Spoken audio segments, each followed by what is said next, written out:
Hoy van a ser espectadores de un documento único y extraordinario, a través del tiempo y el conocimiento.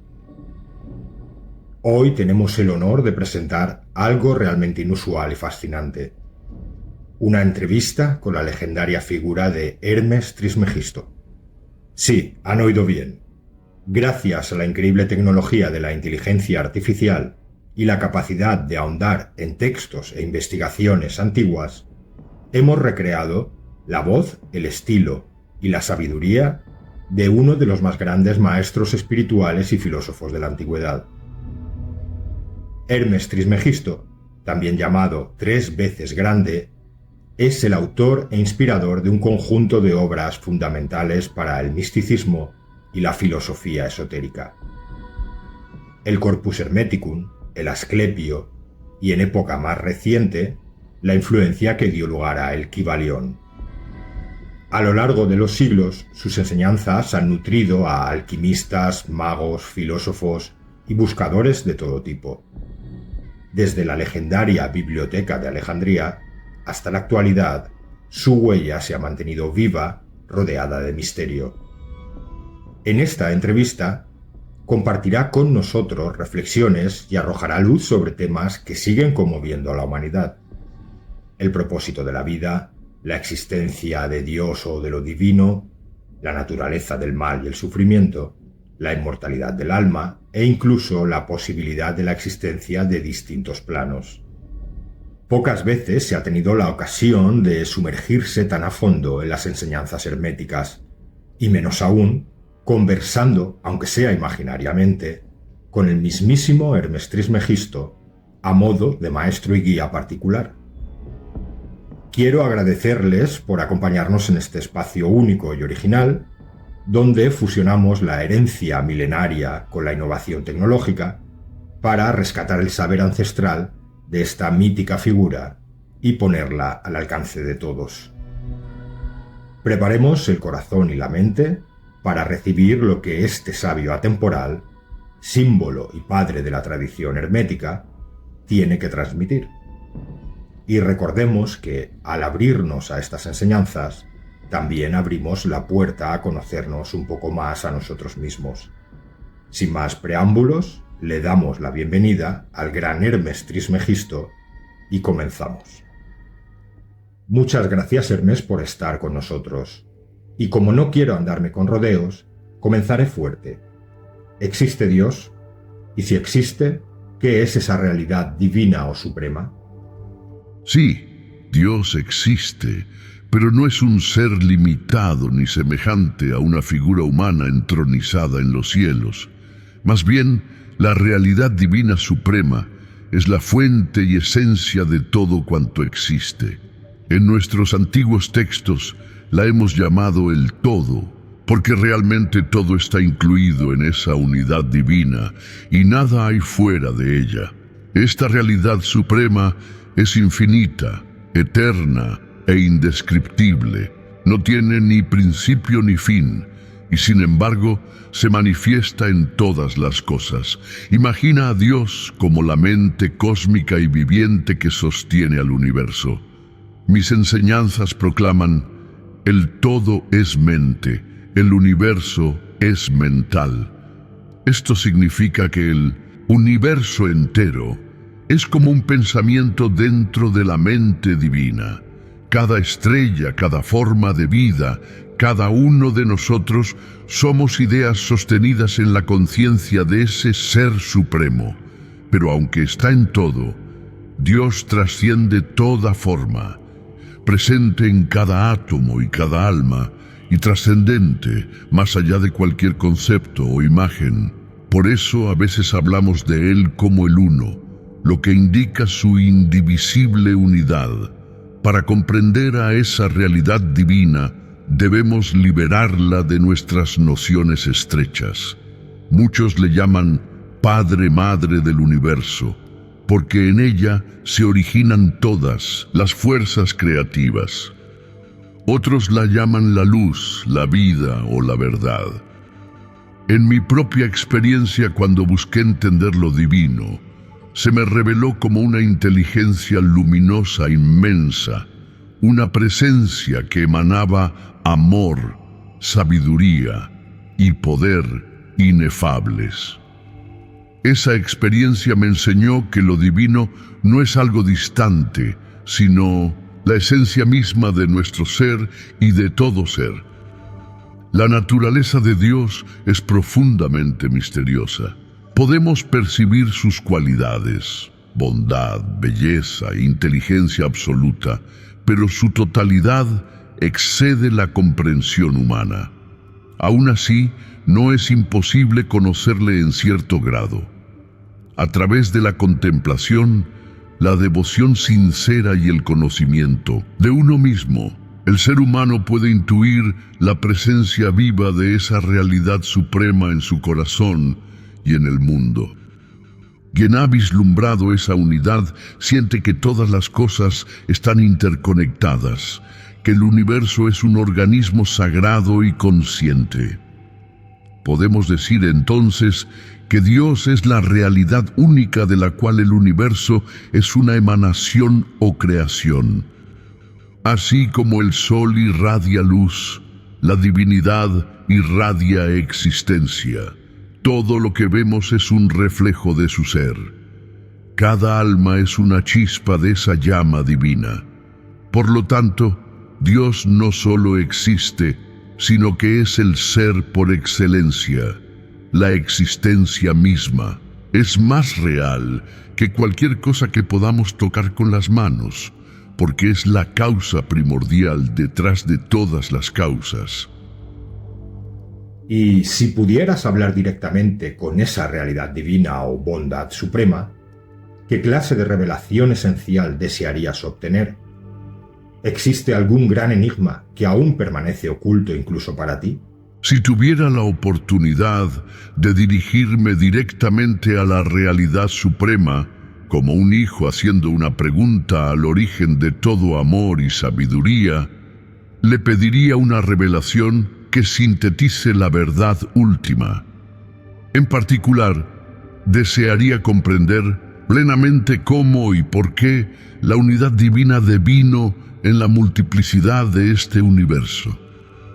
He recibido vislumbres, sé que todo emana de la mente divina, que la creación es una obra de amor, pero confieso que anhelo penetrar ese misterio con absoluta claridad. Le suplicaría a esa bondad suprema, muéstrame tu esencia más íntima, permíteme conocerte tal como tú te conoces. A pesar de mi larga búsqueda espiritual y de la sabiduría que se me ha otorgado, hay preguntas que aún susurran en los rincones de mi alma. El gran enigma que permanece oculto para mí es precisamente la naturaleza última de la divinidad misma.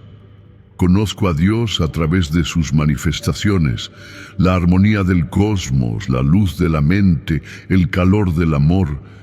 Pero, ¿qué es Dios en sí, más allá de todas las apariencias?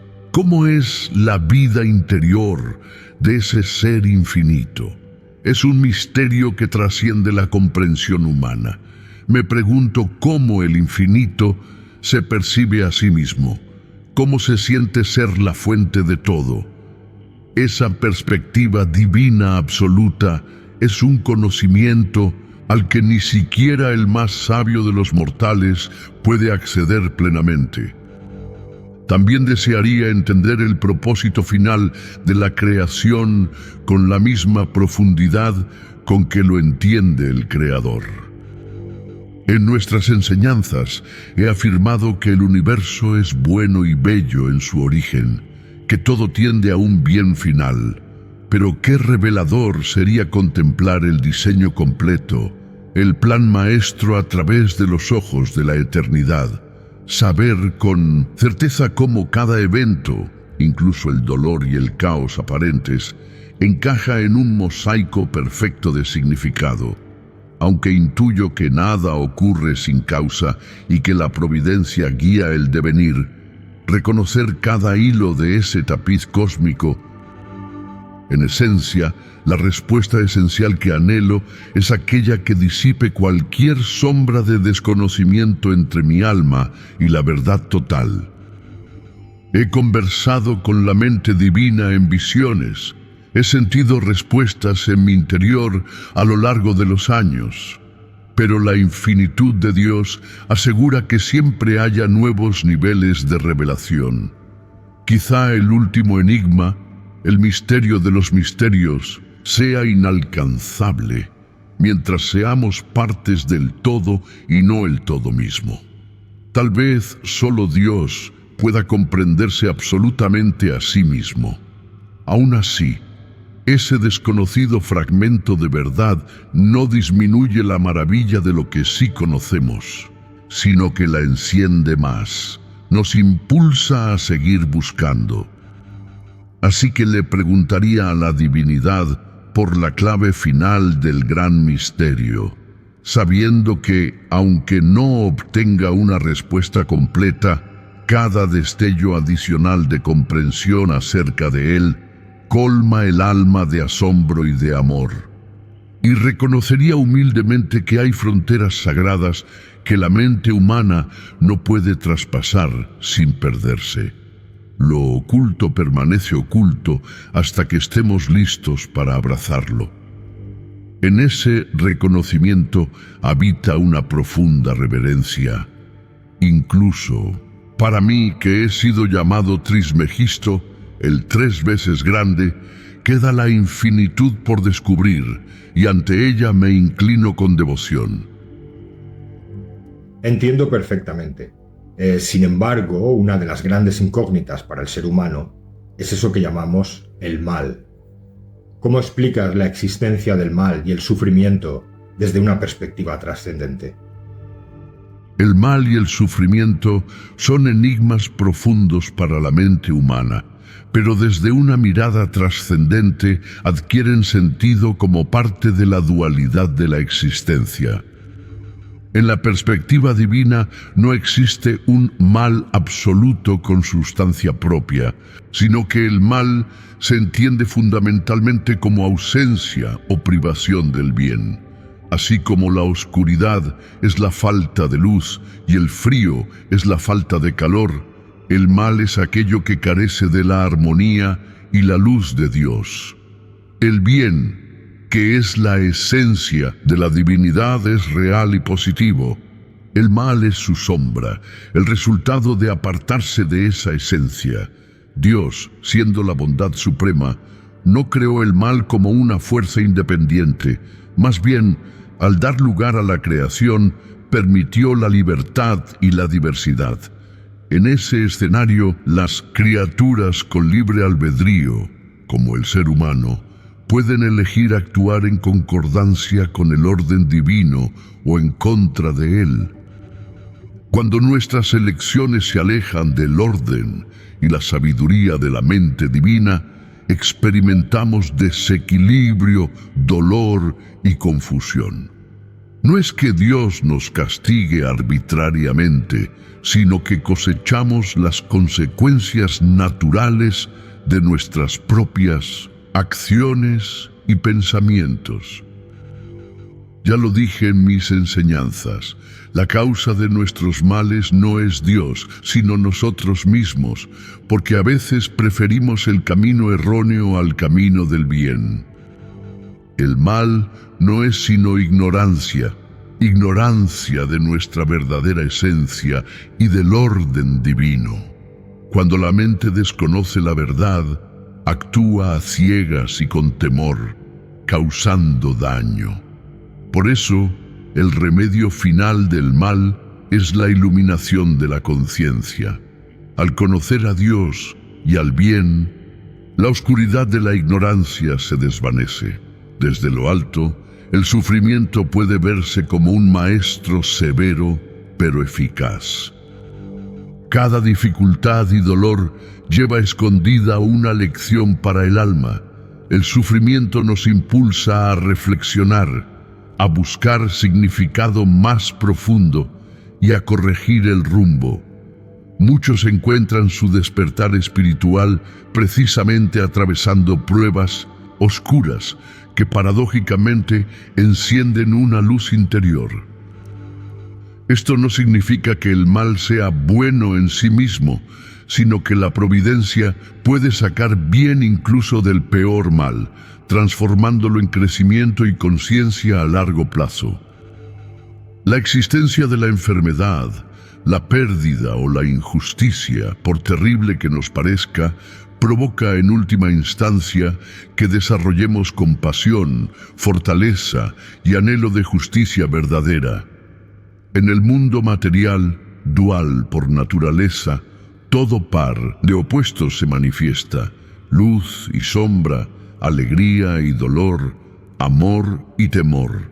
Esta polaridad es parte del diseño cósmico para que la conciencia pueda experimentarse a sí misma de múltiples maneras. Sin contraste, no apreciaríamos la luz ni podríamos ejercer plenamente nuestra libertad. La clave está en trascender la polaridad mediante la comprensión. Al reconocer que tras la sombra permanece la luz de Dios, podemos enfrentar el mal sin dejarnos vencer por la desesperación. Desde la visión eterna, el mal y el sufrimiento son temporales, son como turbulencias en la superficie de un océano cuya profundidad permanece en calma. El bien absoluto, el amor y la verdad divinos, tarde o temprano prevalece porque es la verdadera naturaleza del ser. Cuando un alma aprende lo que debe aprender y se realinea con esa naturaleza divina, el dolor pierde su propósito y se disipa. En última instancia, el plan del universo tiende hacia la reintegración de todas las cosas en la armonía original. Por cruel o caótico que parezca el mundo en momentos, tengo la certeza de que ningún sufrimiento es eterno, ni ningún mal invencible. La luz del Espíritu, que es Dios mismo, siempre termina por disolver la oscuridad. Entonces, ¿cuál es el propósito de la vida en general? ¿Y cómo descubrir el propósito personal de cada individuo, si eso es algo que realmente exista? El propósito de la vida, en su sentido más amplio, es despertar a nuestra verdadera naturaleza espiritual y realizar plenamente nuestra unión con lo divino. La vida es un viaje del alma. Nacemos en este mundo físico para aprender, crecer en conciencia y recordar quiénes somos realmente. Cada experiencia, los éxitos y fracasos, las alegrías y penas, es una lección en el camino de regreso a la fuente. Podríamos decir que vinimos a conocer a Dios a través de la experiencia, a manifestar el amor y la sabiduría divinos en el plano material. Así, el destino más elevado de cualquier ser humano es llegar a conocer y amar la verdad, convirtiéndose en un reflejo consciente de lo sagrado. Sin embargo, además de este propósito universal, existe un sentido personal único para cada individuo. Dios no se repite. Cada alma es una expresión irrepetible del todo, con talentos, inclinaciones y retos particulares. Descubrir el sentido personal de la vida es como descifrar la misión especial que nuestra alma asumió al encarnar. No se trata necesariamente de hazañas grandiosas a los ojos del mundo, sino de aquello que hace resonar nuestra esencia y aporta algo valioso al conjunto de la creación. Para uno, su propósito puede hallarse en crear belleza a través del arte. Para otro, en sanar y servir a otros. Para alguien más, en desentrañar los misterios de la naturaleza o en criar una familia con amor y sabiduría. Lo importante es que, al cumplir ese llamado interno, sentimos plenitud y conexión con algo más grande que nosotros mismos. ¿Cómo encontrar ese sentido personal? Ante todo, volviendo la mirada hacia adentro, la inscripción del templo decía: «Conócete a ti mismo», porque en el conocimiento de nuestra propia alma se revela la voluntad divina para nosotros. A través de la introspección, la meditación y la observación honesta de nuestros sentimientos, descubrimos cuáles son nuestros anhelos más profundos y nuestras capacidades innatas.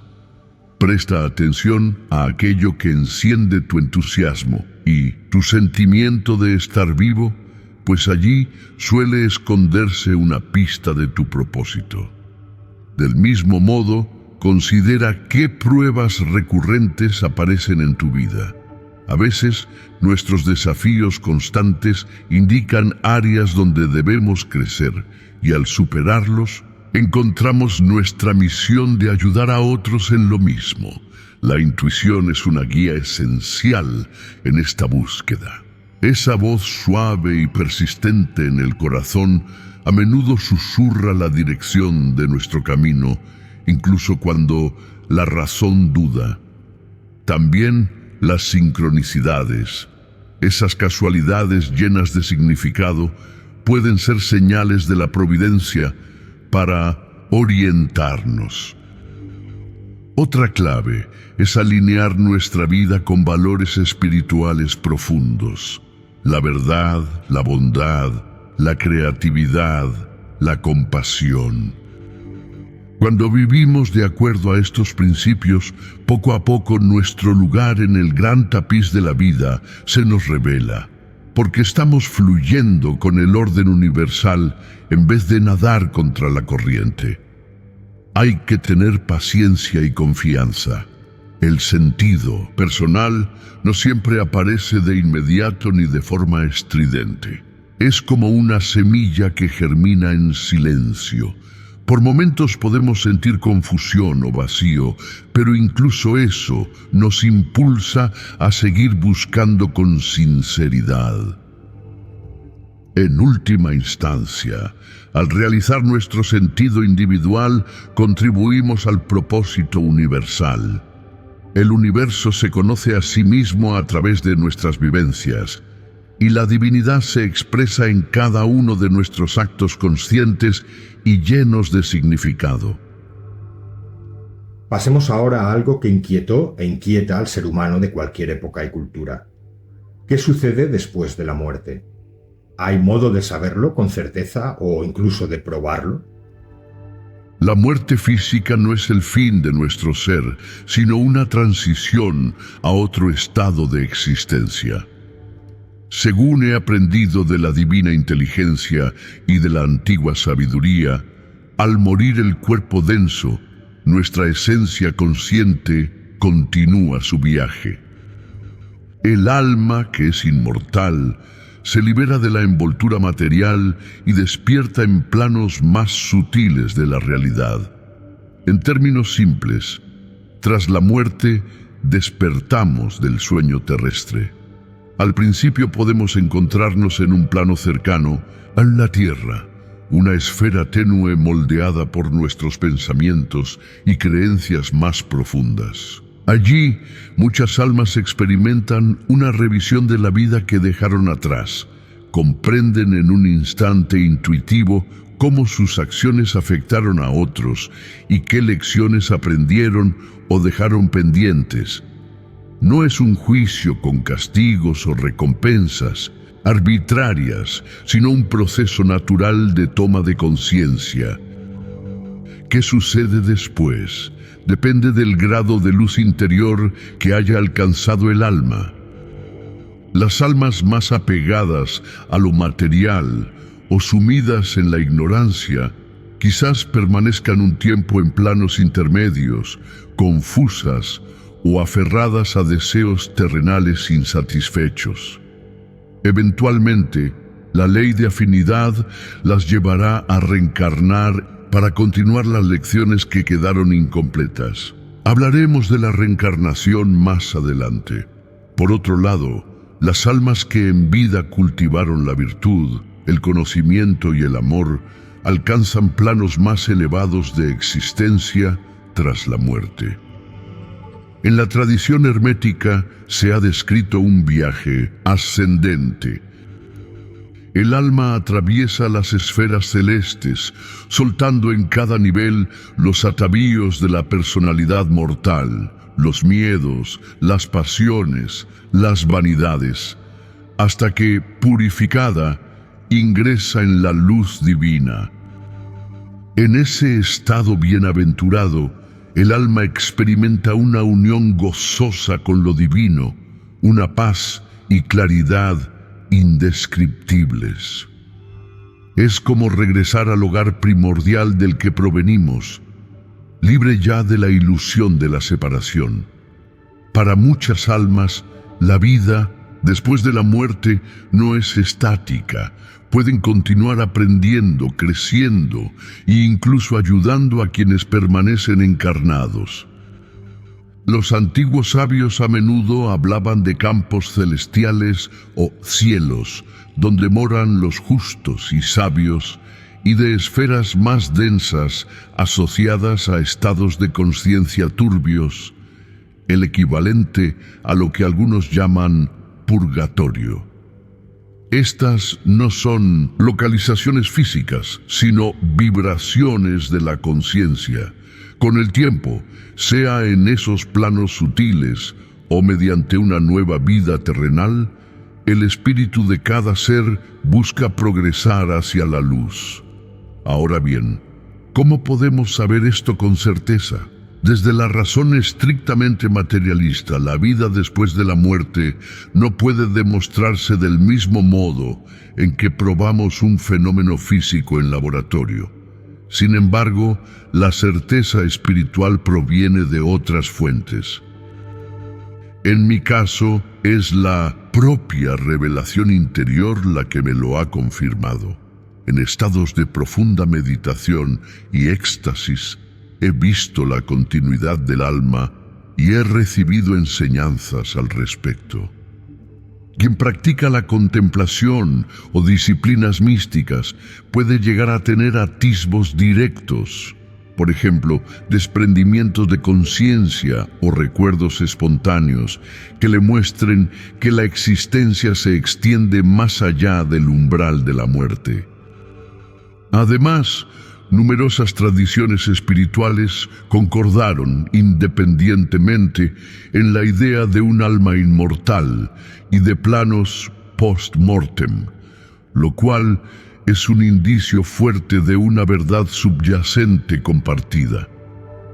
Para la mayoría de las personas, adquirir certeza implicará cultivar la fe racional e intuitiva, una confianza basada en la lógica espiritual, es decir, entender que el universo tiene sentido y continuidad, y en la intuición del corazón que nos dice que el amor y la conciencia no pueden simplemente desaparecer.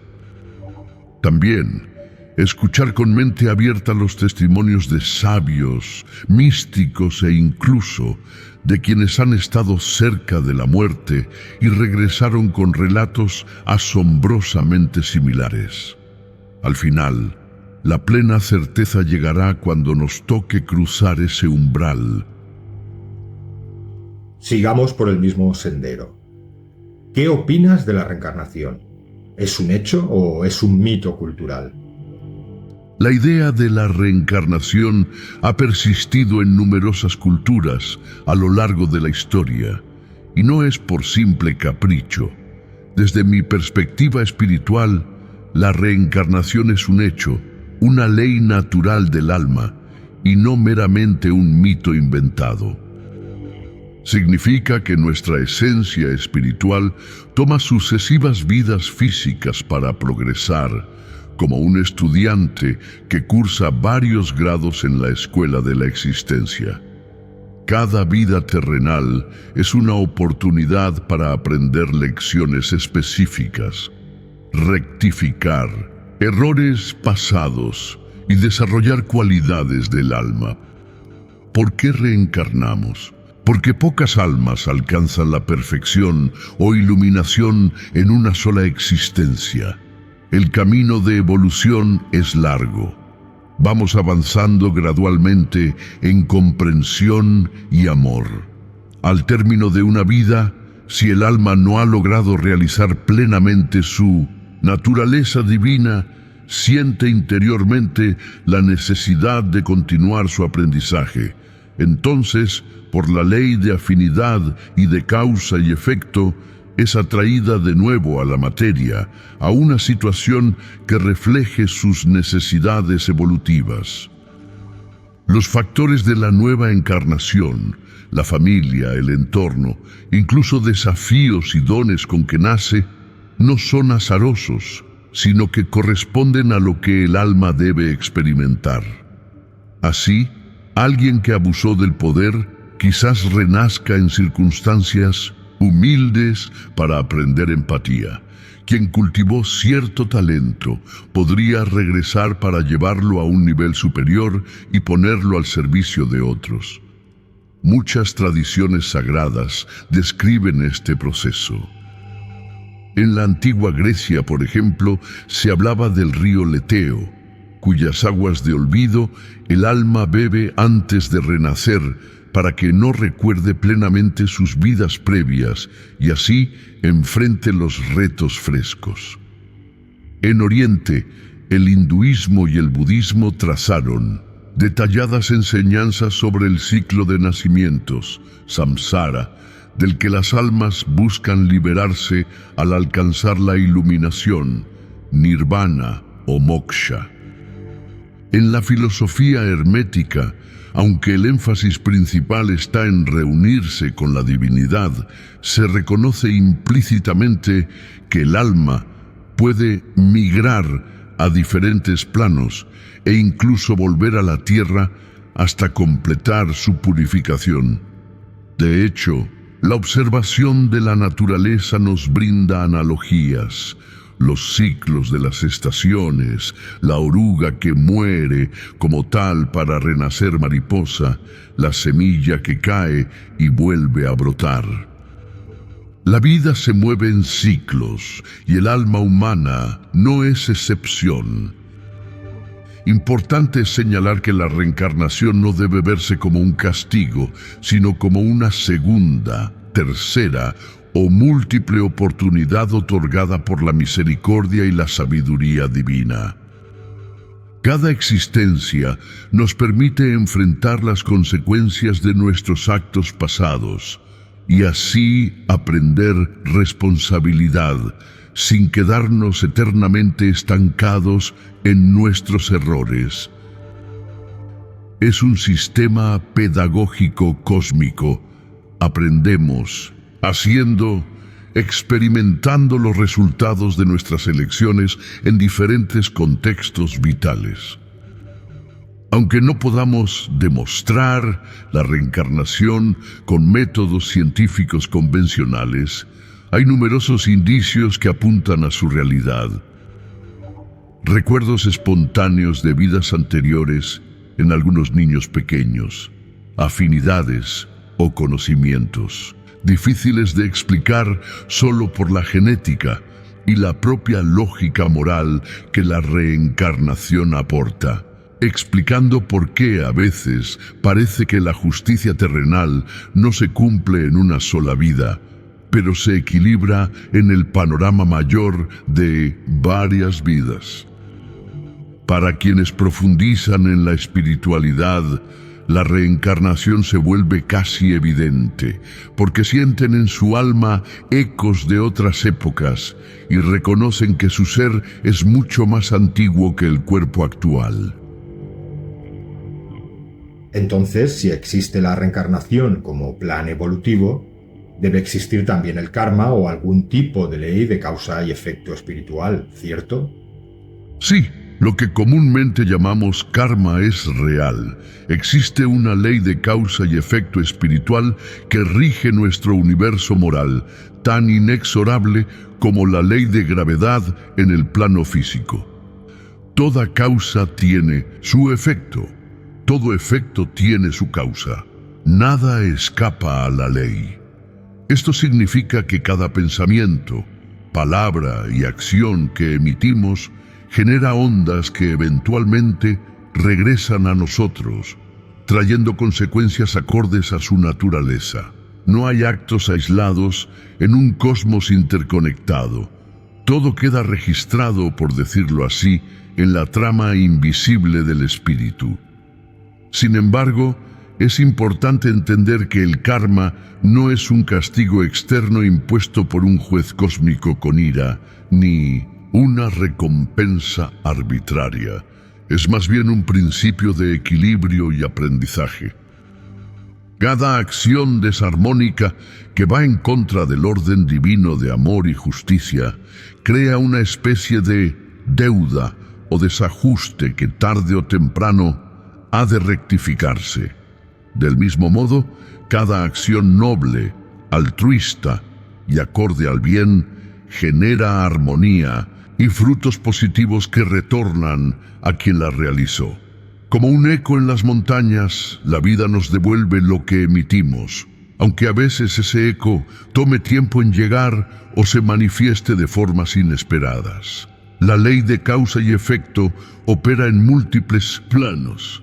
En ocasiones vemos sus resultados casi de inmediato. Por ejemplo, si uno actúa con violencia, suele desencadenar más violencia o rechazo rápidamente.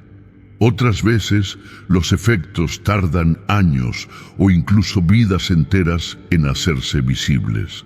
Pero, desde la perspectiva eterna, ningún acto queda sin su consecuencia, por mínima que sea.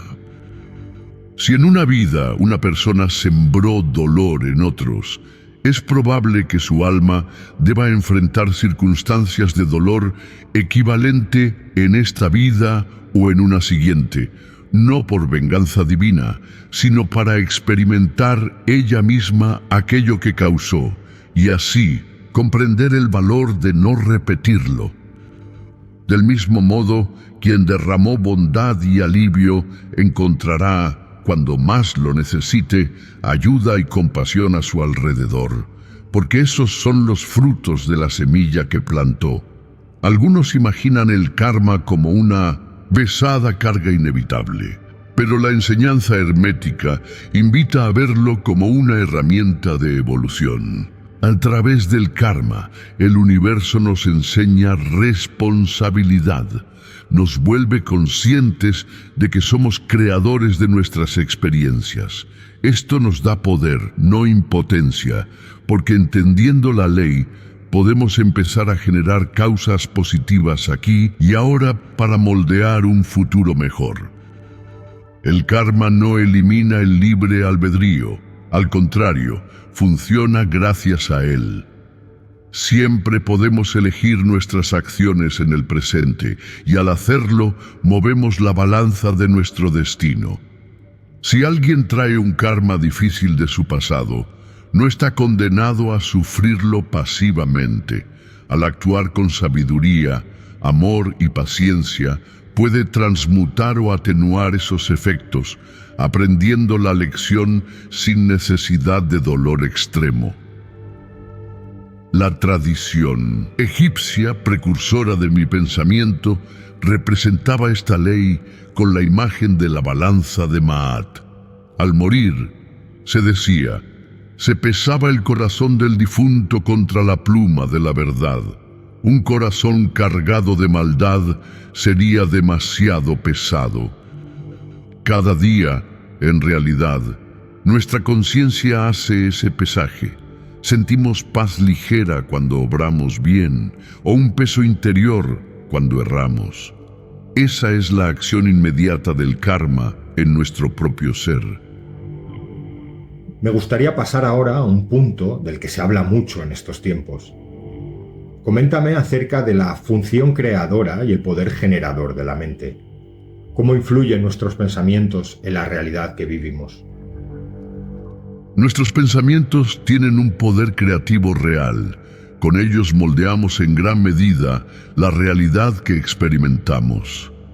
El universo es mental, y como es adentro, es afuera. Esto significa que lo que ocurre en nuestra mente tiende a manifestarse, tarde o temprano, en el mundo material, o al menos en nuestra percepción de él. La realidad externa y nuestra realidad interna no están separadas, sino que vibran en resonancia. Nuestros pensamientos colorean la forma en que vemos el mundo. Si una persona llena su mente de miedo y pensamientos sombríos, interpretará los acontecimientos cotidianos de manera negativa, verá amenazas donde quizá no las hay y atraerá, por sus decisiones y actitudes, circunstancias afines a ese temor. Por el contrario, quien cultiva pensamientos de amor, esperanza y confianza tiende a descubrir oportunidades, a hallar soluciones y a influir positivamente en los demás. Esto no es simple autoengaño optimista, es literalmente crear un entorno diferente. Dos individuos en la misma situación objetiva pueden vivir realidades muy distintas dependiendo del contenido de sus mentes.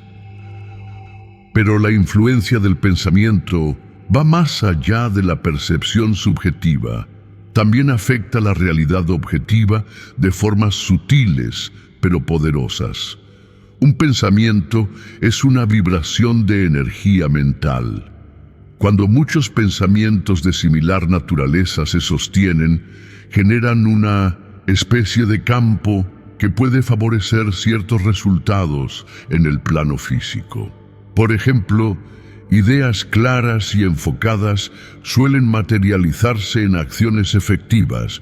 Todo invento, toda obra de arte, toda empresa humana nació primero como un pensamiento sembrado en la mente de alguien.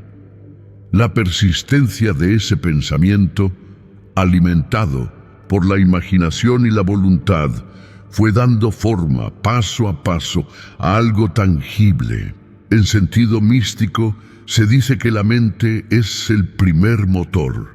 Moviendo la mente, movemos la realidad en alguna medida. Además, nuestros pensamientos influyen en nuestro estado emocional y energético, lo cual a su vez impacta cómo interactuamos con el mundo. Un pensamiento de ira genera tensión interna, altera nuestra biología, la respiración, el pulso, y suele provocar reacciones hostiles a nuestro alrededor, creando un ciclo de conflicto. En cambio, un pensamiento compasivo relaja, centra e invita a respuestas armoniosas de quienes nos rodean. Incluso se ha observado que la actitud mental puede influir en la salud del cuerpo. La desesperanza puede debilitar, mientras que la mentalidad positiva apoya procesos de sanación. Esto demuestra que la frontera entre mente y materia es más difusa de lo que parece. La mente humana es un fragmento de la mente universal, por lo que comparte su poder creativo. Pensar es ensayar. Por supuesto, en el plano físico existen densidades y resistencias. No todo pensamiento se manifiesta instantáneamente como por arte de magia, afortunadamente. Pero con el tiempo, nuestras ideas sostenidas tienden a abrir camino. Somos en gran medida lo que pensamos. Nuestros hábitos de pensamiento se convierten en nuestro carácter, y nuestro carácter atrae un destino acorde. Entre los buscadores espirituales de cualquier parte del mundo, en algún punto, aparece una cuestión común: la realidad o no de eso que llamamos yo individual. ¿Hay realmente un yo esencial, central e inmutable, o somos una suma de experiencias cambiantes? Desde mi perspectiva, el ser humano tiene una doble naturaleza. Por un lado está compuesto de elementos cambiantes, cuerpo físico, emociones, pensamientos, experiencias de vida. Y por otro lado, posee un núcleo esencial que es divino e imperecedero. Dicho de otro modo, Hay un yo profundo, espiritual, que permanece a través de todos los cambios, aunque nuestra personalidad externa se transforme constantemente. En la vida cotidiana solemos identificarnos con el yo superficial, el nombre que llevamos, nuestra historia, nuestras opiniones, el papel social que desempeñamos. Todo eso está en flujo continuo. Las experiencias nos moldean, las creencias pueden cambiar, el carácter madura, el cuerpo envejece. Si nos definiéramos únicamente por esa suma de experiencias cambiantes, parecería que no hay nada fijo en nosotros, que somos como un río cuyos elementos de agua están siempre renovándose. Y en efecto, en un nivel somos así. Cada día somos ligeramente distintos por lo vivido. Sin embargo, por debajo de ese flujo existe un observador constante, una chispa de conciencia pura que registra todas esas transformaciones sin ella misma alterarse. Piensa en esto. A lo largo de tu vida, has dicho yo, refiriéndote al niño que fuiste, al adolescente, al adulto. El cuerpo cambió radicalmente, tus ideas tal vez también, y sin embargo sientes intuitivamente que sigues siendo tú, el mismo sujeto consciente que experimenta. ¿Qué es ese yo mismo que siente continuidad? No es el cuerpo, pues cada célula tuya ahora es distinta de las que tenías de niño, ni es la personalidad que ha evolucionado. Es más sutil, es tu esencia de ser. En términos espirituales podríamos llamarla alma o espíritu, y es de la misma naturaleza que lo divino. Es como un hilo de identidad que atraviesa todas las perlas de tus vivencias, dándoles coherencia. Ese hombre esencial se refiere precisamente a ese yo profundo, imagen del Creador, que no nace ni muere con el cuerpo, sino que habita la eternidad. Es nuestra porción del logos o mente divina, nuestra identidad real. Esa chispa divina en nosotros no está sujeta al cambio porque se fundamenta en lo absoluto. Permanece inmutable en su esencia de pura luz consciente y amor, aunque mientras estamos encarnados se vea como a través de un velo. Ahora bien, es cierto que nuestra expresión individual, incluso a nivel del alma, evoluciona en cuanto a conocimiento y cualidades, pero esa evolución ocurre alrededor de un centro que permanece uno. Podríamos decir que el yo esencial es como un sol cuya luz es siempre la misma, y las experiencias son como nubes o filtros que a veces dejan pasar más luz y otras la opacan, cambiando los colores que vemos. Cuando las nubes pasan, descubrimos que el sol interior seguía intacto. Así, cuando trascendemos las identificaciones temporales, llegamos a percibir directamente ese ser interior inmutable. Es una sensación de profunda unidad y presencia que ha estado con nosotros desde siempre. Entiendo tu visión. Pongámonos ahora un poco más trascendentes. ¿De dónde venimos y hacia dónde vamos en este viaje de la existencia? En el sentido más profundo, venimos de Dios y hacia Dios nos encaminamos. Nuestra cuna original no es física, sino espiritual. Antes de tomar forma humana, nuestras almas existían como ideas en la mente divina, como chispas conscientes emanadas de la fuente de todo ser. En la antigüedad se decía poéticamente que somos hijos del cielo y de la tierra. Nuestro origen último es el cielo, lo divino, aunque temporalmente hayamos nacido en la tierra material. Imagina la creación como un gran círculo En el punto de partida está la unidad divina absoluta. De esa unidad, por un acto de amor y voluntad creadora, surgen incontables formas de vida, entre ellas nosotros. Es como si Dios, siendo uno, se expandiera en muchos para poder experimentarse desde infinitos ángulos. Las almas descienden a planos cada vez más densos, del plano espiritual al mental y de ahí al mundo físico. Este descenso no es una caída en el sentido moral, sino parte del juego cósmico de manifestación. Venimos de la luz y entramos en la materia para adquirir experiencia, para que la conciencia pura pueda vivenciar el contraste, la individualidad, el crecimiento. En términos míticos, podríamos decir que al principio morábamos en un estado de perfección junto a lo divino, el paraíso, el nous original. Pero, como el viajero que se aventura fuera de casa, nuestras almas emprendieron un viaje a través de la encarnación. ¿Con qué propósito? Como vimos, con el propósito de desarrollar nuestras potencialidades y, eventualmente, regresar enriquecidas con sabiduría y amor. Porque ¿hacia dónde vamos? De regreso al mismo abrazo de donde partimos. El destino final de la existencia es retornar a la unidad consciente de quienes somos. Cada vida, cada etapa, es una porción del camino de ascenso de vuelta a casa.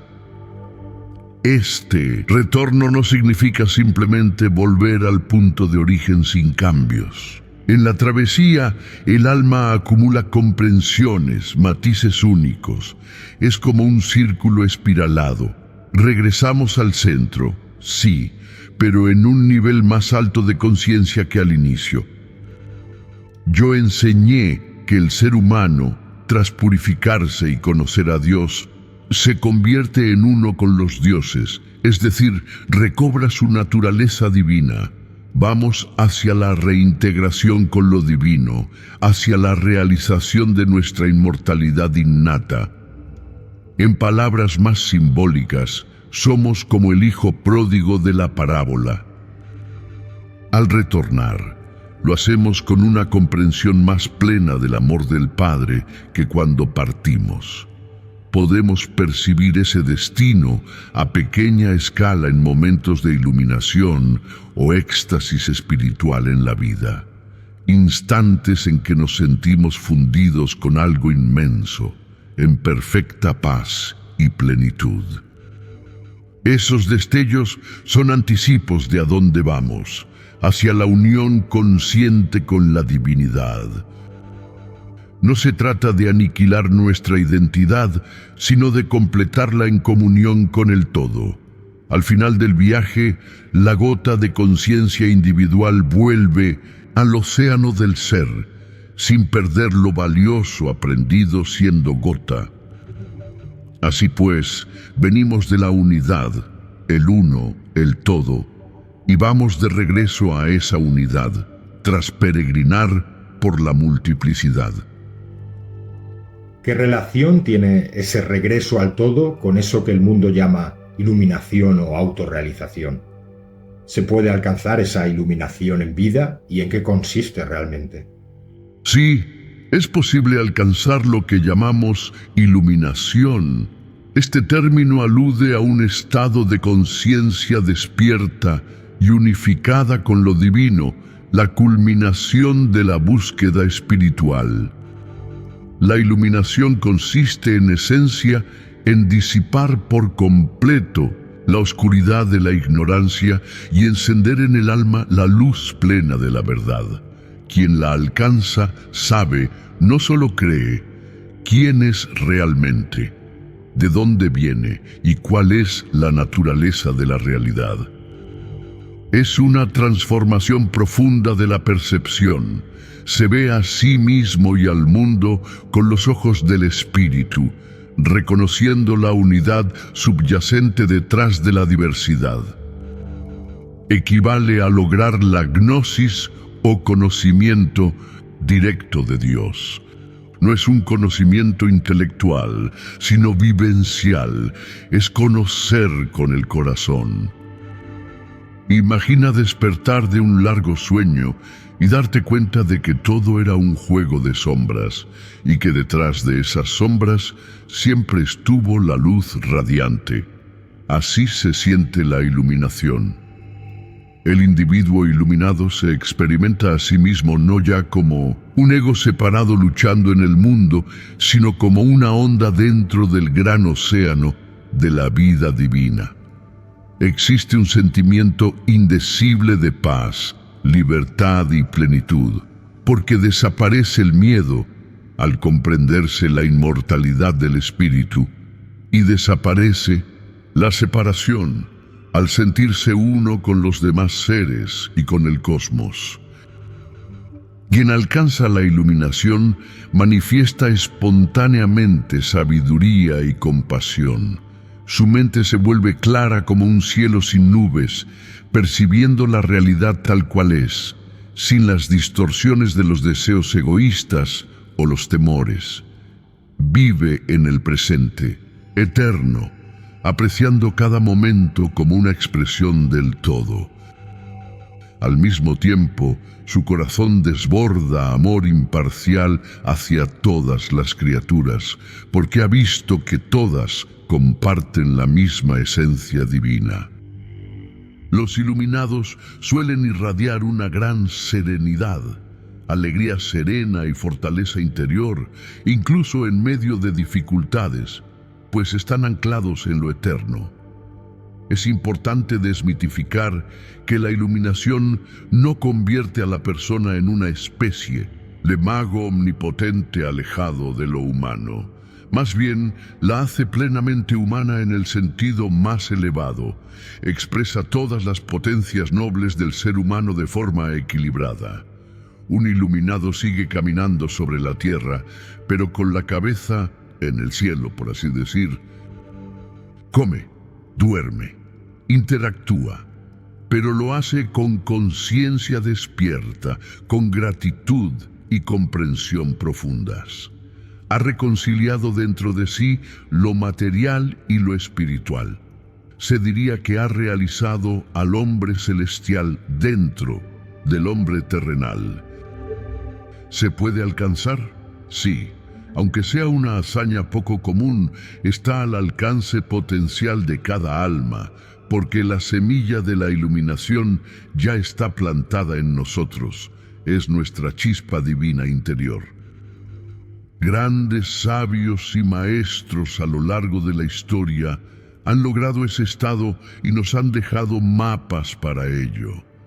Mediante la purificación del corazón, la meditación o contemplación constante de la verdad, la práctica de la virtud y la gracia, el ser humano puede ir ascendiendo escalón por escalón hasta que un día ocurre el despertar final. Desde fuera, podría parecer un momento de iluminación, a veces descrito como un instante de revelación o unión mística, pero en realidad suele ser el fruto de un proceso largo y dedicado. ¿Y esa iluminación o realización espiritual es un estado permanente o es un proceso continuo? La naturaleza de la iluminación tiene un aspecto paradójico. Por un lado, es un acontecimiento o estado que marca un antes y un después definitivo, y por otro lado, está acompañada de un proceso continuo de profundización y expresión. Podríamos decir que la iluminación es a la vez una meta alcanzable y un camino sin fin. Cuando un ser logra la realización espiritual genuina, ocurre una transformación permanente en su conciencia. Es como encender una lámpara en una habitación oscura. Una vez que la luz se ha encendido, la oscuridad ya no vuelve del mismo modo. Del mismo modo, quien ha despertado plenamente no puede desdespertar. Ha visto la verdad de su ser, y esa visión estable se convierte en el nuevo fundamento de su vida. Muchos maestros han descrito que tras el despertar profundo, nunca volvieron a sentirse separados de la fuente o ignorantes de su verdadera naturaleza. La liberación de las ataduras fundamentales, el miedo a la muerte, la ilusión de separatividad, el peso del ego, es duradera. Por eso se habla de liberación. El alma queda liberada de la rueda de la ilusión de manera permanente. No obstante, alcanzar ese hito no significa que todo esté hecho o que no haya más crecimiento. Imaginemos que la iluminación es como ascender a la cima de una montaña y contemplar un paisaje vasto e iluminado por el sol. Llegar a la cima es un momento definitorio. Antes escalabas en la penumbra, ahora ves con claridad. Pero una vez allí, puedes seguir explorando ese amplio paisaje, apreciando nuevos detalles, recorriendo distintos puntos de la cumbre. De igual manera, la comprensión y la manifestación de la iluminación pueden profundizarse indefinidamente. La divinidad es infinita, por lo que siempre hay nuevos matices de sabiduría, amor y creatividad que desplegar, incluso para un iluminado. Podríamos decir que hay niveles o grados de realización. Uno puede despertarse a la verdad fundamental y luego gradualmente integrar y vivir esa verdad en todos los rincones de su ser. Además, existe algo importante. Muchas personas experimentan destellos temporales de iluminación, momentos de unidad profundo, que luego se desvanecen parcialmente. Esos vislumbres indican el proceso de despertar en marcha, pero mientras no se consoliden, la persona alterna entre estados de claridad y estados de identificación con el viejo ego. En estos casos, la iluminación aún no es permanente, requiere purificación adicional y práctica para estabilizarse. La buena noticia es que cada destello nos transforma un poco y nos motiva a seguir adelante, haciendo del camino un proceso continuo de despertar incremental. Para un sabio plenamente iluminado, podríamos decir que la base es permanente. Su conciencia no vuelve a la oscuridad, pero su vida sigue siendo un flujo. Continúa aprendiendo a aplicar esa conciencia en diferentes situaciones y tal vez ayudando a otros a despertar. Algunos relatos dicen que incluso las almas liberadas en otros planos siguen expandiendo su bienaventuranza y conocimiento en la eternidad. La creación es dinámica y la conciencia también. Algo que también ha supuesto un verdadero quebradero de cabeza para las mentes más claras y sabias de la humanidad es el tema de la libertad real y el libre albedrío. Cuéntame cuál es tu posición y qué papel juega el libre albedrío en nuestro destino o destino colectivo. El libre albedrío es uno de los dones más preciosos otorgados al ser humano y juega un papel fundamental tanto en nuestro destino individual como en el destino colectivo de la humanidad. En mi visión, estamos situados entre dos fuerzas. Por un lado, existe un orden o destino, llámese las leyes cósmicas, las influencias astrológicas, el karma acumulado, que marca ciertas tendencias o condiciones en nuestra vida. Por otro lado, tenemos la voluntad propia, capaz de elegir cómo responder ante esas condiciones y hasta cierto punto de modificarlas.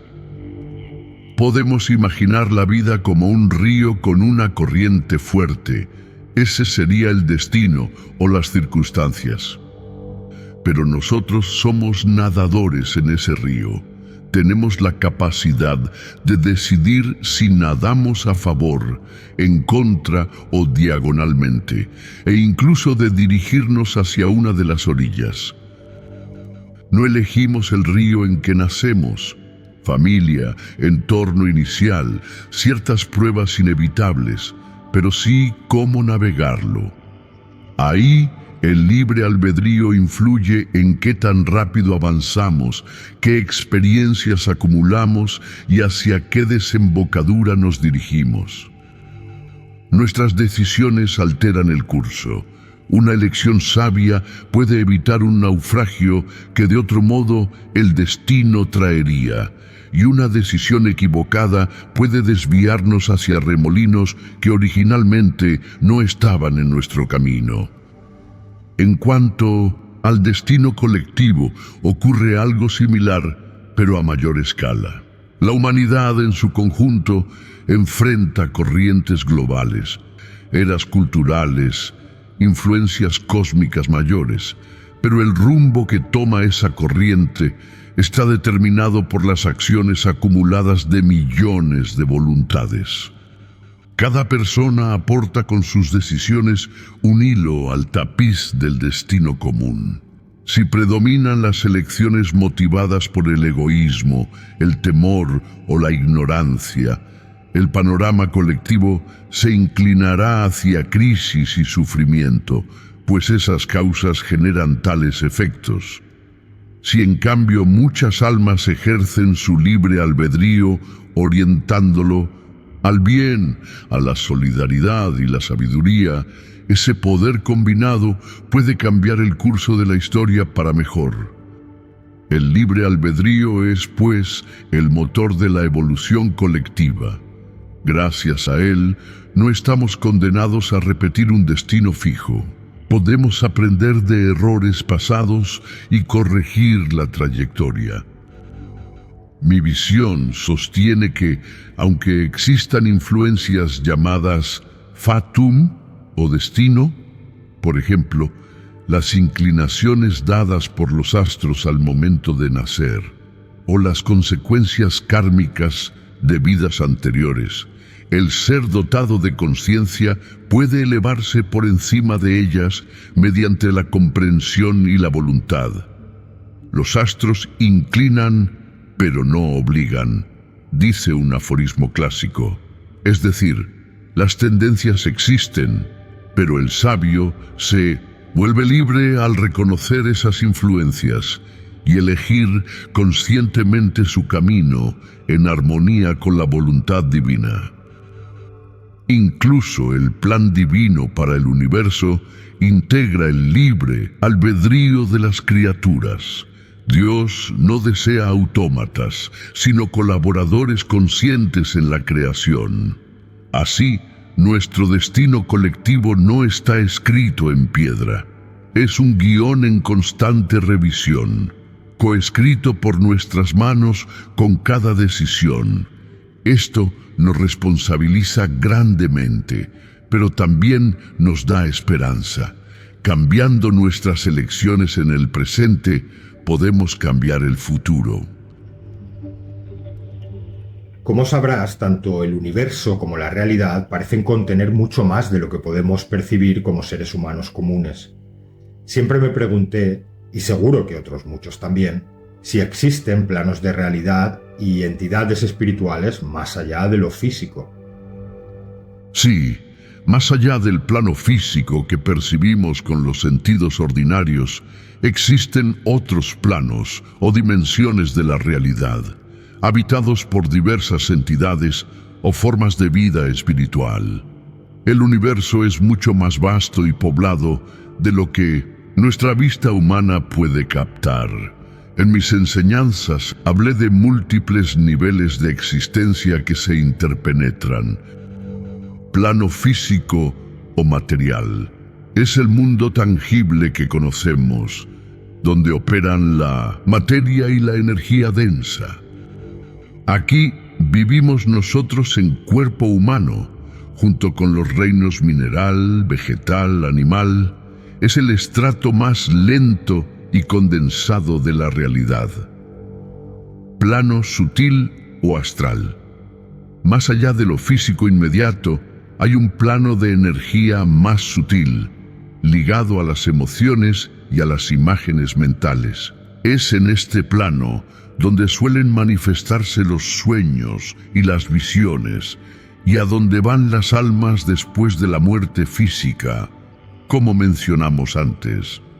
Muchas entidades habitan este nivel, desde las almas desencarnadas que aún no han ascendido a planos superiores, hasta lo que algunas culturas llaman espíritus de la naturaleza, salamandras de fuego, ondinas del agua, silfos del aire, gnomos de la tierra, según la imaginería alquímica, que serían consciencias ligadas a las fuerzas elementales.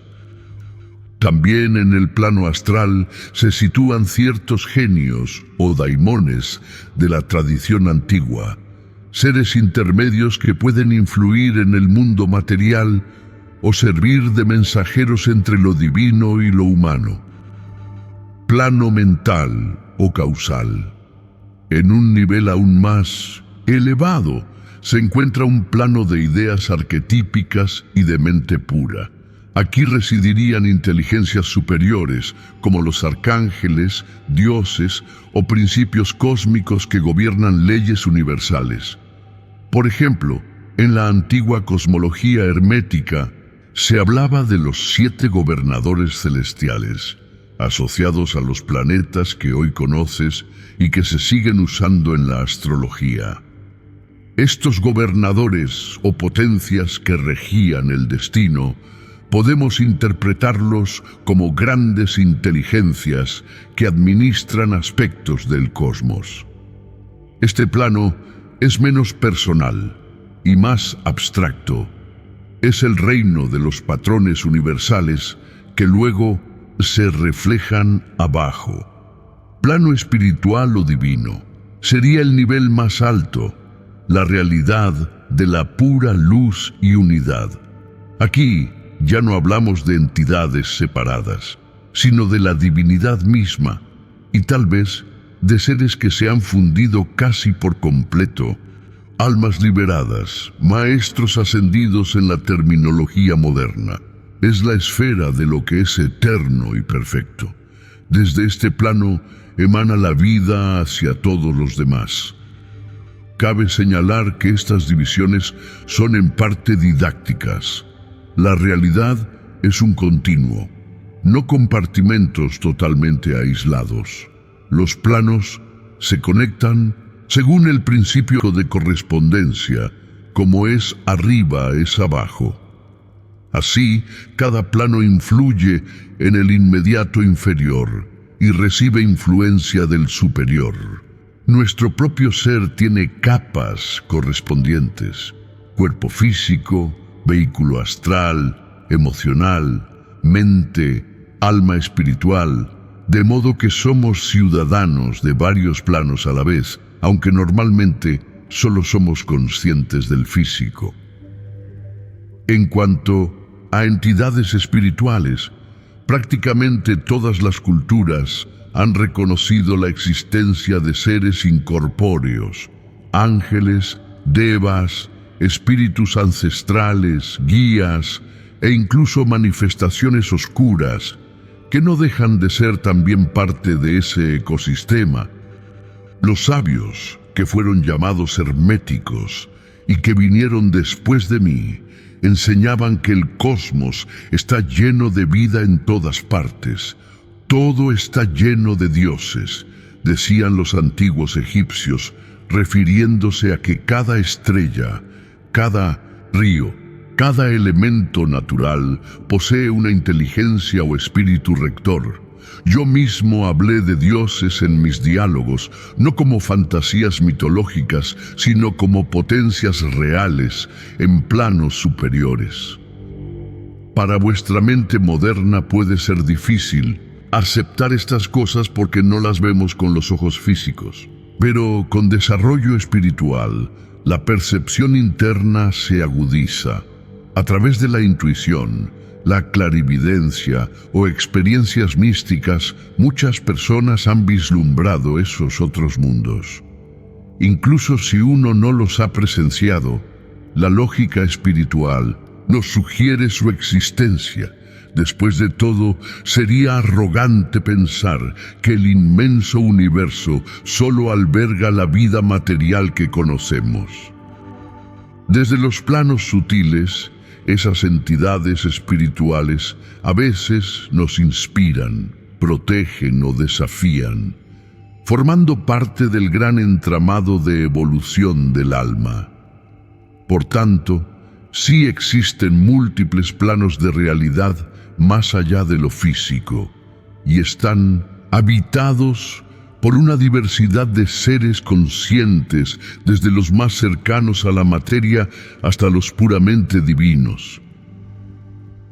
Sabes que gran parte de nuestra ciencia moderna, y a diferencia del pensamiento antiguo, atribuye la existencia y la realidad a algo que llaman casualidad o azar. ¿Existe un plan divino o todo ocurre por ese azar científico en el universo? El universo no es un caos caprichoso. Detrás de su inmensidad existe un plan divino, un orden inteligente que rige todo cuanto ocurre. Nada sucede verdaderamente por azar. De hecho, enseñamos que el azar no es más que el nombre que se da a una ley no reconocida. Esto significa que cuando algo nos parece fortuito o sin sentido, en realidad obedece a causas o propósitos que simplemente no alcanzamos a ver desde nuestra limitada percepción. Observemos la naturaleza. Las estrellas siguen órbitas precisas. Las estaciones llegan con regularidad. El cuerpo humano funciona con una complejidad ordenada. Ese orden físico refleja un orden metafísico. El plan divino es como una sinfonía cósmica en la cual cada elemento tiene su papel en la armonía total.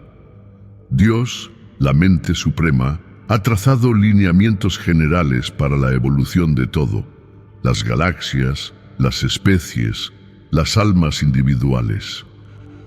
No se trata de un guión detallista que anule la espontaneidad. Recordemos que existe el libre albedrío, sino de una especie de dirección providencial hacia el bien y la plenitud. Podemos imaginar que el Creador sueña un sueño magnífico, con ciertos objetivos amorosos, que la creación evolucione, que la conciencia florezca, que cada ser alcance la realización. Dentro de ese sueño, las criaturas tienen libertad para moverse, pueden improvisar melodías propias, pero el trasfondo es una composición mayor que las engloba y las conduce. Así, incluso nuestros desvíos y errores son tenidos en cuenta por la providencia. En otras palabras, todo lo que ocurre, aun lo doloroso, es permitido o empleado de algún modo para un fin último de crecimiento y redención. Por supuesto, desde nuestra visión limitada, a veces la vida parece caótica o injusta. Hay tragedias súbitas que calificamos de accidentes o coincidencias improbables. Pero a medida que uno despierta espiritualmente, empieza a intuir que hay sincronías significativas, que las personas adecuadas aparecen en el momento oportuno, que de los mayores desafíos surgen las mayores bendiciones. Es como si un hilo invisible hilara los acontecimientos. Ese hilo es la inteligencia divina obrando silenciosamente. En mi tiempo decíamos que Dios escribe derecho en renglones torcidos.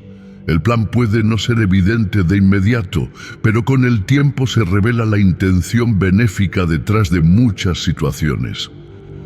No significa esto que debamos volvernos pasivos, pensando todo está predestinado. El plan divino no anula nuestra participación, al contrario, nos invita a cooperar conscientemente con él. Seguro que conoces, porque tú mismo lo habrás experimentado, esa sensación de voz interna extraña y repentina que llamamos intuición. ¿Qué importancia tiene realmente y qué papel juega esa intuición en la toma de decisiones trascendentes? La intuición es una facultad sutil pero poderosa que actúa como brújula interna en las decisiones más trascendentales de nuestra vida. En el camino espiritual se la considera la voz del alma o el susurro de la divinidad dentro de nosotros. Mientras que la razón analiza y sopesa basándose en datos conocidos, la intuición salta directamente a una comprensión o presentimiento que a veces carece de explicación lógica inmediata, pero que suele revelarse certero a la larga. En decisiones profundas, aquellas que involucran nuestro propósito de vida, elecciones morales cruciales o discernir la verdad espiritual, la intuición juega un papel indispensable. Nos permite captar verdades que el intelecto por sí solo no alcanza. Por ejemplo, al conocer a alguien, podemos intuir que esa persona tendrá un papel importante en nuestra vida antes de tener evidencia alguna, o ante una oferta aparentemente ventajosa, algo en nuestro pecho puede decirnos no. Este no es el camino, aun si todos los razonamientos apuntaran a que sí. Esa voz interior trasciende el cálculo frío. Es nuestra conexión directa con la fuente de sabiduría universal. Tanto yo como otros sabios que llegaron después, siempre hemos destacado la importancia de escuchar al corazón, entendiendo el corazón no como emoción pasional, sino como el centro espiritual en nosotros. La intuición genuina es como un destello de la inteligencia divina iluminando nuestra mente. Puede manifestarse como un presentimiento, una imagen repentina, un sueño simbólico o simplemente una certeza serena que brota dentro. Muchas de las grandes revelaciones místicas llegaron por intuición más que por razonamiento, una comprensión global e inmediata de la verdad. Del mismo modo, en nuestras decisiones diarias, especialmente las que afectan a nuestro camino espiritual o a nuestro bienestar profundo, atender a la intuición nos alinea con esa guía superior. Por supuesto, esto no significa descartar la razón. Ambas facultades deben trabajar en armonía. Podemos usar la mente lógica para recopilar información y analizar pros y contras, pero al final, cuando la decisión es trascendente, conviene hacer silencio interior y preguntar, ¿qué siento? En lo más profundo, esa sensación íntima suele inclinar la balanza. La intuición auténtica suele traer consigo una sensación de paz y claridad, aun si indica un camino desafiante. En cambio, los impulsos ciegos o el miedo a veces se disfrazan de intuición, pero traen sensación de agitación o urgencia confusa. Aprender a distinguir una de otra es parte del desarrollo espiritual. Voy a hacerte ahora una pregunta que creo muy necesaria, sobre todo en nuestro siglo XXI, en el que todo se convierte en objeto de ser comerciado y despojado de un verdadero significado. ¿Cómo distinguir a un verdadero maestro espiritual de un charlatán? Distinguir a un auténtico maestro espiritual de un charlatán puede ser desafiante, porque no siempre es evidente a primera vista. Sin embargo, hay características claras que suelen diferenciar a uno del otro. Te daré unas sencillas pautas. Un verdadero maestro se presenta con sencillez y humildad. No se proclama a sí mismo como un ser infalible o superior a los demás, sino que a menudo se ve a sí mismo como un eterno aprendiz o un simple instrumento de la verdad. Sus logros espirituales los lleva con modestia. En contraste, el charlatán suele estar centrado en su propio ego. Busca títulos pomposos, reconocimiento excesivo y admiración personal. Puede alardear de sus poderes o linaje especial, intentando deslumbrar. El maestro genuino pone el énfasis en la verdad y en el crecimiento interior del buscador, no en sí mismo. Sus enseñanzas empoderan al alumno, invitándolo a verificar por experiencia propia y a desarrollar su discernimiento. No crea dependencia emocional ni exige lealtad ciega. Más bien, apunta a que el discípulo conecte con su maestro interno, lo divino en sí. El charlatán, por otro lado, tiende a fomentar la dependencia. Quiere seguidores atados a él que lo consideren la única fuente de conocimiento. Puede usar tácticas de manipulación, miedo o adulación para retener a la gente en vez de liberarla. Un verdadero maestro vive de acuerdo con lo que predica. Su vida diaria refleja valores de integridad, compasión, paciencia y alegría genuina. No pretende ser perfecto, pero se esfuerza por encarnar sus enseñanzas en lo cotidiano. Esto le da una coherencia y una presencia palpable. Uno siente paz, respeto y autenticidad en su compañía. El charlatán suele mostrar incoherencias notables entre su discurso y sus actos. Puede predicar amor, pero comportarse con arrogancia o codicia, hablar de pureza, pero aprovecharse de sus seguidores. Estas contradicciones son señales de alarma. Un maestro legítimo tiene un conocimiento profundo, fruto de experiencia espiritual real y estudio serio. Puede responder a las preguntas difíciles con sabiduría o admitir con honestidad cuando algo excede su saber, otra señal de humildad. No busca impresionar con misterios vacíos, más bien aclara y simplifica lo complejo para hacer la verdad accesible. El falso guía suele recitar fórmulas sin verdadero entendimiento, usa jerga esotérica enrevesada para aparentar sabiduría, pero si se examina sus palabras, carecen de sustancia. Suele evitar las preguntas críticas o reaccionar mal ante la duda, porque su enseñanza es más fachada que profundidad.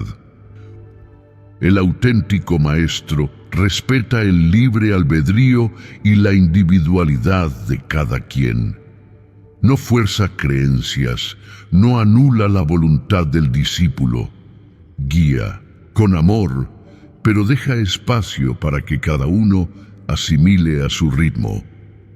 El falso maestro tiende al control, impone reglas rígidas, castiga la disensión, a veces aislando a los adeptos de familiares o fuentes externas para dominar mejor. Esta mentalidad es opuesta al espíritu de liberación que caracteriza a la verdadera espiritualidad. Estoy seguro que la audiencia se encuentra en un proceso de lo que hoy llamamos autoconocimiento, y seguro que tú puedes aportar mucha luz con tu respuesta. ¿Qué implica, en esencia, el aforismo «Conócete a ti mismo» y por qué se le otorga tanta relevancia en la senda del autodescubrimiento y la realización interior? El célebre aforismo «Conócete a ti mismo» encierra una de las claves más profundas de la filosofía y la espiritualidad. En esencia, invita a emprender la exploración interior para descubrir nuestra verdadera identidad, no se refiere simplemente a conocer nuestros rasgos de personalidad, gustos o historia personal, aunque ese autoconocimiento básico también es valioso, sino a indagar en la naturaleza de nuestro ser. Implica reconocer la doble naturaleza que antes mencionábamos, comprender tanto nuestra dimensión perecedera, cuerpo, ego, condicionamientos, como sobre todo nuestra esencia imperecedera, alma, espíritu, chispa, divina. Es llegar a darse cuenta de que en el núcleo de nuestro ser somos una emanación de lo divino. El ser humano es un microcosmos, un pequeño universo que refleja al macrocosmos. Por lo tanto, conociéndonos a nosotros mismos, podemos comprender las leyes del universo y al Creador, pues llevamos esa impronta dentro. Este aforismo era inscrito en el templo de Delfos y tomado muy en serio por filósofos como Sócrates, pero también por la tradición hermética. La clave de la sabiduría es volcar la mirada hacia adentro. ¿Por qué se le da tanta relevancia en la senda espiritual? Porque sin autoconocimiento no hay verdadera transformación. Si ignoramos quiénes somos realmente, vivimos perdidos en ilusiones, como actores que han olvidado que están representando un papel y se confunden con el disfraz. Esa ignorancia de nuestra identidad profunda es la raíz de la mayoría de nuestras aflicciones. Por ejemplo, si creo que solo soy este cuerpo mortal y estos roles sociales, viviré con miedo a la muerte, al fracaso, y con deseos insaciables tratando de encontrar afuera un sentido que solo se halla adentro. En cambio, al conocerme, es decir, al reconocer mi origen divino, mi propósito único, mis luces y sombras internas, alcanzo libertad. Conozco mis limitaciones y puedo trabajarlas. Reconozco mis potenciales espirituales y puedo cultivarlos. Conocerse a uno mismo es el comienzo de la sabiduría porque nos coloca en la posición correcta frente al universo. Además, descubrimos en nosotros un centro de quietud y claridad, el espíritu, desde el cual podemos observar el flujo de la vida sin perdernos en él. Ese centro es nuestro verdadero yo. También, al conocernos de verdad, surge la humildad y la comprensión hacia los demás. Quien ha navegado sus propias profundidades entiende las luchas y luces de otros seres humanos. Se vuelve más compasivo, menos propenso a juzgar superficialmente. La frase «conócete a ti mismo» es relevante porque es la puerta de entrada a todas las demás verdades. Si te conoces, conocerás a Dios, porque la misma esencia recorre todo. En cambio, sin esa base, cualquier conocimiento externo es frágil. Podríamos acumular información del mundo, pero seguir sintiéndonos vacíos o desconectados. En la práctica, significa mirar en el espejo del alma con valentía, aceptarnos y a la vez pulirnos. Es un trabajo continuo, por eso todos los caminos serios insisten en ello. Autoconocimiento es sinónimo de autodescubrimiento de lo divino en uno mismo. Esta entrevista está siendo profunda y magnífica, pero no quiero pasar la oportunidad de preguntarte algo casi personal. Según tu visión, de entre todos los pensadores sabios, iluminados y místicos a lo largo de la historia, ¿a quién señalarías como el más cercano a la verdad esencial y qué rasgos distinguen su enseñanza por encima de cualquier otra? La verdad esencial es una sola, pero a lo largo de la historia ha sido vislumbrada y expresada por distintos grandes seres. En cierto modo, todos los sabios auténticos hablaron de lo mismo con diferentes palabras. Por eso es difícil coronar a uno solo como el más cercano a la verdad, pues muchos han aportado facetas valiosísimas. Puedo, sin embargo, mencionar a un par de figuras eminentes cuya pureza de comprensión y cuyo mensaje me parecen especialmente representativos de esa verdad universal. En Oriente destacaría a Siddhartha Gautama, el Buda. Él renunció a los lujos mundanos en busca de la iluminación y logró descubrir la raíz del sufrimiento y el camino para liberarse de él. Lo que distingue su enseñanza es su claridad y universalidad. Identificó que el origen del sufrimiento está en la ignorancia y el apego, y propuso un método práctico, el noble octuple sendero, para cultivar la ética, la meditación y la sabiduría, liberando así la mente de ilusiones. El Buda habló poco de metafísica especulativa, más bien guió a la gente a experimentar por sí mismos la paz de la mente despierta. Su compasión fue enorme. Dedicó su vida a aliviar el sufrimiento de todos los seres, sin dogmatismos, invitando siempre a no creer ciegamente, sino a comprobar la verdad interiormente. Esa combinación de profunda introspección, ética impecable y compasión ilimitada hace de su aporte uno de los más cercanos a la esencia perenne. Eliminar la ignorancia para revelar nuestra naturaleza despierta. En Occidente señalaría a Jesús de Nazaret, el Cristo.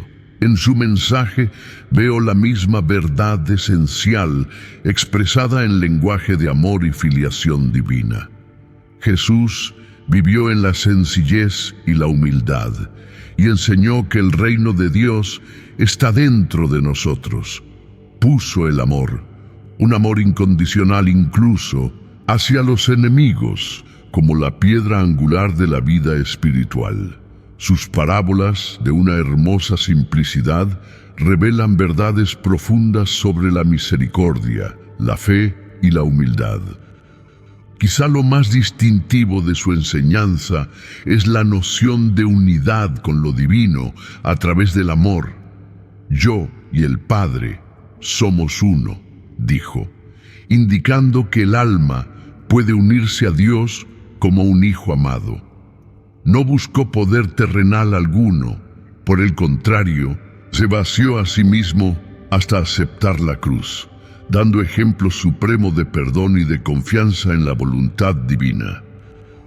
En la vida y palabra de Cristo, la verdad esencial brilla como amor redentor, que el mal se vence con bien, que cada ser humano, por perdido que esté, es digno de ser rescatado, y que la muerte misma es trascendida por la vida del Espíritu. Esta visión, sustentada no solo en palabras, sino en su propio sacrificio y supuesta resurrección, ha encendido durante milenios el anhelo de trascendencia en incontables almas. Si tuviera que elegir a uno solo, confieso que me sería casi imposible. Tanto Buda como Jesús, cada uno a su modo, encapsularon principios centrales de la verdad, la superación del ego y la compasión universal en el primero, el amor incondicional y la unión con Dios en el segundo. Ambos apuntaron a la transformación y a la vivencia de lo sagrado en cada acto. Y si miramos otras tradiciones, encontramos resonancias similares en los labios de un Lao Tse, de un Sócrates, de un San Francisco de Asís, de un Rumi sufí, cada cual poniendo énfasis en aspectos como la armonía con el Tao, la virtud del alma, la perfecta alegría o la unión extática con el amado. Lo que distingue a cualquier enseñanza verdaderamente cercana a la verdad esencial es, en última instancia, su simplicidad, su coherencia con el amor y la razón, y su poder transformador. Esa enseñanza no depende de rituales vacíos ni de imponer miedo, sino que libera al individuo de sus cadenas internas. El maestro que la transmite se convierte él mismo en testigo vivo de esa verdad, más allá de las diferencias culturales. Por eso, más que exaltar a una figura por encima de todas, honro la convergencia de esas grandes almas en una misma cumbre. En ellas, la humanidad ha visto, como en un espejo limpio, el reflejo de lo divino y el recordatorio de nuestra propia esencia. Cada una a su manera nos lleva de regreso a la verdad única, que somos hijos de la luz, llamados al amor y a la comprensión suprema.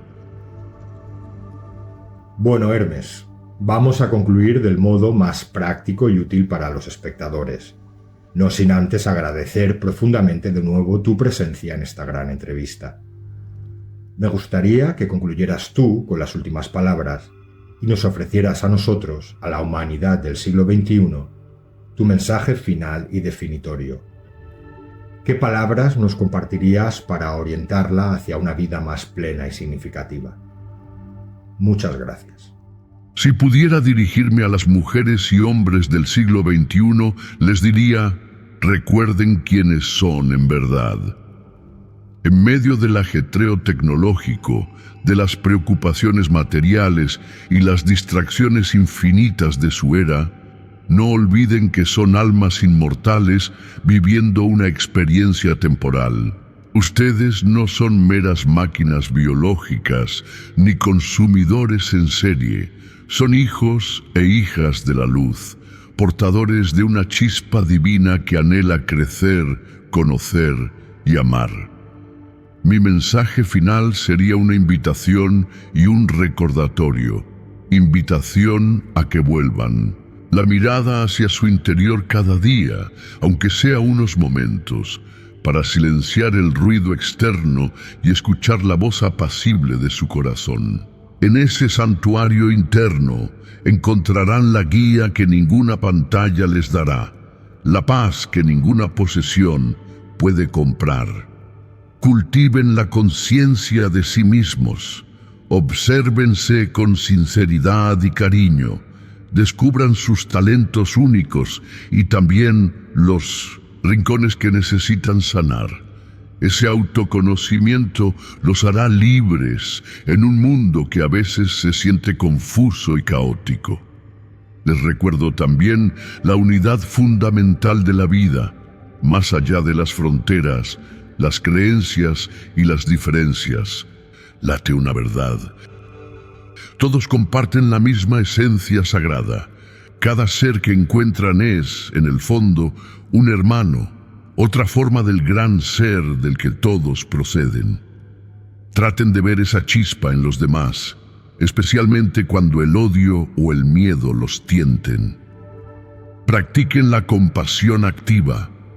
Ella es la clave para sanar las heridas colectivas. Ninguna tecnología avanzada sustituye al poder transformador del amor y de la empatía. Usen sus inmensos conocimientos y recursos modernos con sabiduría y con corazón. Que la ciencia y la espiritualidad se den la mano para servir a la vida, no para destruirla. A la humanidad de este siglo, que ha logrado maravillas, y sin embargo, a veces se siente vacía, le digo. La plenitud que buscan no se halla acumulando cosas o logros externos, sino realizando el propósito de su alma. Pregúntense no ¿qué tengo?, sino ¿qué soy y qué entrego al mundo? Cada uno vino a aportar algo insustituible, Quizás una innovación, quizás arte y belleza, quizás cuidado a otros, quizás simplemente su alegría genuina. Lo grande no siempre es ruidoso. Una vida es significativa cuando se vive con autenticidad y servicio, conforme a los dictados del Espíritu. No teman los cambios de su época, abrácenlos con conciencia. Están en un momento de transición importante para la tierra. Si se aferran a lo superficial, el cambio les angustiará. Si se arraigan en lo eterno, el espíritu, la verdad, la bondad, serán faros en la tormenta para otros. Recuerden que no están solos. La fuente divina nunca ha estado tan distante como creen. Invoquen esa presencia según su entendimiento, sea mediante la oración, la meditación, el asombro ante la naturaleza, y sentirán que una corriente de inspiración y fortaleza fluye a través de ustedes. Esa es la vida con mayúscula que sostiene sus vidas. Por último, les diría que tengan esperanza. Aún frente a las crisis ecológicas, morales o sociales, mantengan la confianza en el espíritu humano y en lo divino. Cada oscuridad es preludio de un nuevo amanecer si ustedes lo permiten. Sean ustedes mismos ese amanecer. Con pequeñas acciones diarias guiadas por el amor y la conciencia, van tejiendo el nuevo destino. No subestimen el impacto de un alma despierta.